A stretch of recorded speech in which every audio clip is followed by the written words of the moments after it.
पिंपरी चिंचवडच्या मोशीतील इमारत दुर्घटनेप्रकरणी अखेर कारवाईला वेग आलाय।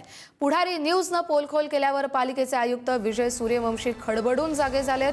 त्यांनी या दुर्घटनेप्रकरणी अँटोनी लारा रिन्यूएबल एनर्जी कंपनीच्या 2 अधिकाऱ्यांवर गुन्हे दाखल केलेत। प्रकल्प प्रमुख अशोक कुमार गुप्ता आणि सेफ्टी अधिकारी विजय सपकाळ यांच्या विरोधात पालिकेनं सदोष मनुष्यवधाचा गुन्हा नोंदवलाय।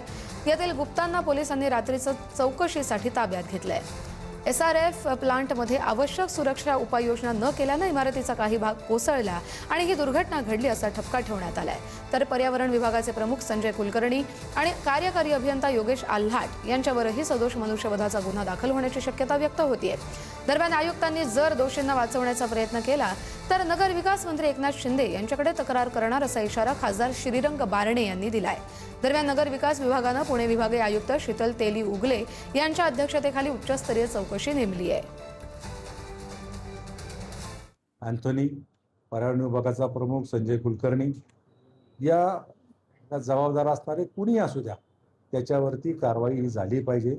निष्पाप ज्या कर्मचाऱ्यांचा बळी गेला त्यांना न्याय जर द्यायचा असेल तर आणि पुढं अशी जाऊन घटना घडू नये या दृष्टिकोनातून आयुक्तांनी पावलं उचलली पाहिजे आणि या संदर्भामध्ये कारवाई केली पाहिजे। मनुष्यवधाचा गुन्हा दाखल करावा असं आयुक्तांना मी मागणी केलेली आहे। माननीय एकनाथजी शिंदे साहेब या संदर्भामध्ये 2 वेळा माझ्याशी बोलले, या संदर्भामध्ये संपूर्ण माहिती घेतली आणि आयुक्ताला देखील सक्त सूचना दिलेल्या आहेत की दोषी कुणी असेल त्याला सोडायचा नाही, दोषीवरती कारवाई झाली पाहिजे।